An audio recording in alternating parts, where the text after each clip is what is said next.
Hello, so Farida Boutura, one more time here with you. As promised, we were going to do a separate video on the stakeholders report, really to speak about why I made such allegations, such inference that it was not representative for Algerian civil society. In fact, I said it was quite interesting. So not to push my opinion on you, I will make sure to try and remain objective, and I will do this basically in the most transparent way possible, which is I'm going to take the stakeholders report and I'm going to take legal documentation of the Rome Statute and we're going to go through it. We're going to actually do dissection. We're going to go paragraph by paragraph and brace yourselves. I think you guys are going to find this quite interesting. So again, what is the stakeholders report? It's one of 3 documents that is used for the UPR, the Algerian UPR, and it's actually very significant because it's supposed to represent civil society's voice in the matter. So there is more. Not only was it not representative of Algerian civil society, but there's an added bonus that I will let you conclude to. So without further ado, get ready. Thank you. See you soon. Okay, so we're going to go over today basically the stakeholders report, which again is the summary report for Algerian civil society, and we're going to see if this was truly representative or not, why I made such allegations that it is not. So the way we're going to do this is very basic. We're going to take the actual UN document, and what we're going to do is go over it piece by piece. This way, it is pure evidence and not opinion. So, it has 64 paragraphs. We're going to go paragraph by paragraph. The first is, you can tell, take a moment to read it. It is very just background information, and it gives on the revolution. This resolution is what we're supposed to look at to see what the standards are for the stakeholders report. Highly recommend you go look at it because it is not indicative of what actually occurred. But before I give you my opinion on that, let's actually go paragraph over paragraph. So the first paragraph, really that's of substance, is paragraph 2, which uses submission 14. Again, we will go over each submission to see who handed in those submissions.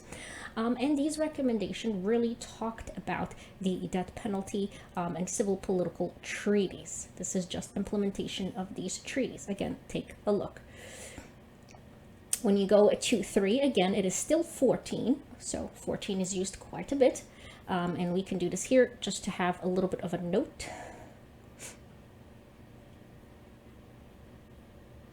Okay. And you can see that it is 14. Let's take a look over here. What is this about? Again, another treaty, Convention of Torture. Mind you, all of these treaties really mean international influence and international ability to have jurisdiction over Algeria. So it's not necessarily the greatest thing on earth. It may seem like it, but remember, we are in a world of geopolitics. Alrighty, let's go on to the 4th paragraph, 17. On 17, recommended that basically the criminalizes defamation of homosexuality. Okay, and when we look at, again, 5, paragraph 5, here is the ratify the Rome Treaty. These are 2 treaties, are the treaties you definitely need to take heed to. Highly recommend you do, Rome Status and this. And you will see why in a little bit. And you will see geopolitics at its best. Okay, number 6, for odd reason, as if Algerian civil society didn't voice its concerns enough, as if there is space in the stakeholders report. It actually talks about campaign of abolishing nuclear weapons and asks Algeria to sign this treaty. That's a bit little odd, but sure, why not? It's a human right after all. Okay. Let's talk about legislation. Here is national rights framework. So constitutional legislation framework. Okay. I highly advise you do your own research and really nitpick at everything, and you will find similar organizations show up over and over again. Again, this this is a critique of the Algerian constitution, January 2021, and rightfully so. There are definitely concerns that we need to address in the Algerian constitution. Here it addresses the right of freedom of religion, basically, one more time. Okay, so, and one more time, so this is freedom of religion. So far, nothing on the detainees, and I'd like to point that out for you. And then once there is detainees, I highly suggest we actually look at the submission and who submitted it. So without further ado, let's take a look even more. Paragraph 10 is by submission 10. I'm sorry, paragraph 8 is by submission 10, and it talks about freedom of expression. So this is actually a good one. Freedom of expression and press. Okay, as far as international standards, includes Article 19, very nice. 10 also recommends that Algerian Penal Code prohibit persecution of journalists. So this is actually pretty good, right? 10 unfortunately was only used once, but it's actually a really good and really detailed submission. You will also notice the choice is rather peculiar in here. Paragraph 9 talks about Al-Karama, which does have Algerians in its board, and talks about the lack of independence of the CNDH. Okay. Paragraph 10 over here talks about Amnesty International. Okay, improvements include women's rights in the Constitution, divorce, inheritance, so really women's rights focused. Now, okay, LGBTQ, one more time, women and LGBTQ discrimination. Human Rights Foundation. Again, highly recommend that you go to these websites and look at their governance, look who the people are.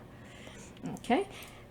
Sketchboard BCN, very interesting, does not have much on Algeria, but seem to have taken a whole lot of space. Also, their submission is also very interesting because it doesn't really have anything unique. It does not have what the stakeholder is looking for, which is personal information one-on-one. It really just looks at sources online.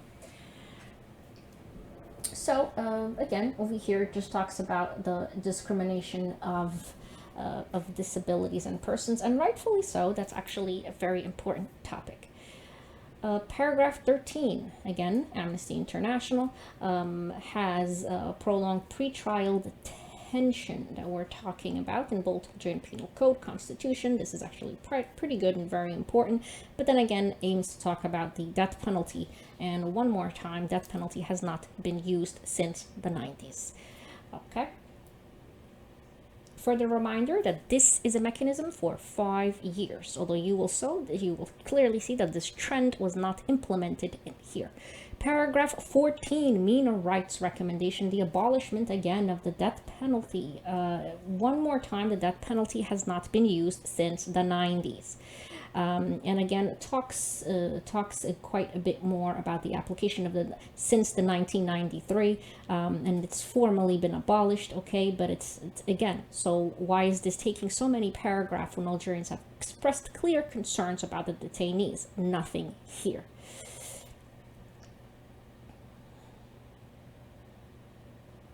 Okay, paragraph 15. And again, now we start to get to the real geopolitics. And we're going to change color for Tindouf. I think for Tindouf it's actually important that we do this because, okay, I guess it's not wanting to work with me. We're going to label it as T for Tindouf because you're going to see the ridiculous claims. So it's 5, SJ5. Okay, SJ5 talks about here the guaranteed by international convention exceptional circumstances, including war, threat of war, internal political instability, and you get to see again geopolitics of using our words against us. Instability of any states of emergency cannot invoke or justify, and here we go, extrajudicial killings, arbitrary executions, Okay, keep in mind, and you will see what later on these qualify as. These are not freedom of expression. These are not lightweight. It doesn't hurt the country for anyone to advocate for freedom of expression. In fact, we should never stop, because then we would turn out to be just like our neighbors. We do not need to lower our standards, and I highly recommend that we do not. But again, this is not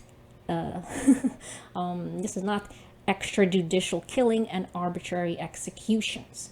Look at what they are saying. Algerian state authorities have so far carried out executions without any judicial legal procedures. So look at the threat. They are saying that Algerian authorities are going around basically killing people in refugee camps in masses. Numerous cases, and you will find these words are legal terms, and later on you will see where they are coming from. By Algerian public forces. Look exactly who are against Sahrawis, and have been reported either by bullets. Look at that. It's the armies going around shooting things. In masses. This is not, again, we have to be very careful not to be used, and you will clearly see how many paragraphs have been given, how many paragraphs were wasted on these lies, and these lies of huge proportion of crimes against humanities. This is not something that's going to help Herat. This is not going to help something. This is going to get us international interference, what Algerians basically fear the most. Paragraph 16 once more talks about Tindouf. Okay, again SJ5, and you will see who SJ5 is. Algerian national as a whole, again against defenseless refugees. Once more, again, I hope they have a little bit of evidence, quite a bit of evidence according to this, and again it goes against crimes of which there are no status of limitation, and this is where we all need to wake up. No status of limitation. So within law, within crime, every single crime or every single code has a particular time that it can be executed on. As human rights defenders, you genuinely defend and you write about things that happen. There are so many crimes going on now. There's so much injustice around the world going on now. It's almost that, you cannot even afford to have the time to go back into the past. But I do not condemn that sometimes that you need to. But look at what they are saying. You will also find, and we will do another video where we go over past UPR reports to see if these concerns were ever raised before. Here, this is very particular to say no time limitation. What does this mean? This means at any point in time, they can raise these charges against Algeria in criminal court. Okay, understand this, whether the government changes or not, whether it is democratic or not, whether it is in 5 years, 10 years, 2 years, 6 months, this can be brought up again. This is the highlighted danger. This is the as we say, like crème de la crème of geopolitics in writing. So furthermore, we go on to paragraph 18 that talks about human rights violation during the Civil War. So again, this is a mechanism for 5 years. Why are we bringing up the Civil War? So you might ask that question, but I highly recommend that you pay attention to these words right here, the allegation of extrajudicial killings, used by force, numerous cases, Algerian public forces, and that will answer your question. And I'm sure you will come up to your own conclusion as to why the Civil War was mentioned here. SJ13 has two particular recommendations, which is again a ghost against pertaining respecting human rights while going against counterterrorism. However, again, they talk about Herat protests, okay, and rhetoric against peaceful protesters. Now, this is good. This is true. This is not the issue. This is excellent. All right. So let's go a little bit further. CIDH Africa talks about, again, furthermore, glorifying of terrorism. systematically. And you will see these legal terminology when you are, again, defending someone. You don't really care for legal terminology. You want to say what's happening, but there's a precise attitude or effort to include all these legalities, and later on I'll show you where they link up to. And again, we will look at CDH Africa and who there are. And again, ambiguous law and definition of crime of terrorism. Alrighty, one more time. This is not this is not all untrue, right? There are indication of truth, and this is exactly the problem: is the embedding of these false accusations, and they mix it with truth. CDH Africa, again, one more time, it mentions violation definition one more time of terrorism with international standards. There is, I highly advise, and I'm sure that many of you already know, that the definition of terrorism on international standard is not really clearly defined, and it is actually mishmashed in for everyone. But there are certain elements that we need to take heed of, and this is not terribly wrong. This is actually correct in Algeria. We need to address this issue. Again, one more time, the issue is not that this is mentioned. The issue is how was it mentioned and for what reason. Okay, and you will see again one more time, 22 talks about improving judicial independence. Again, this is definitely an interest of Algeria. And it talks about one more time judicial and again civil military court. So this is actually pretty good. And military court. Okay, so this is also pretty good. Let's see, paragraph 23, one more time, talking about the 90s, SJ12, and it's why are we talking about the 90s and a mechanism for the past 5 years. But I need you again to pay attention to these terms: forced disappearances, 8,000 victims. Okay, and this talks about basically truth seeing and wanting information. One more time, these are not bad requests. There's nothing wrong with them, but this is a mechanism for the last 5 years. And one more time, these concerns of individuals and families, you will see again their use and how their use has been skewed. SJ12, one more time, talks about reconciliation, okay, and it talks about to stop decriminalization of speech through independent investigation, allegation of forced disappearances, one more time, and this recommends the Forced Disappearances Treaty, and as well as the Rome Status signed. And again, for Algeria, I highly recommend to not sign any treaty of those sorts.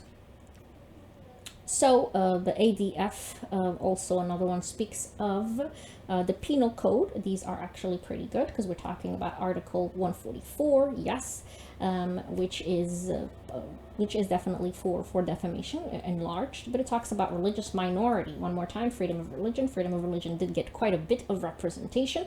Again, one more time to remind everybody, Algeria is 99% Muslim with 1% of different faiths. Within the different faiths, there are Jews, there are Protestants, there are Catholics, there are all different types of religion. So this particularly is really geared towards that 1% that face no violence.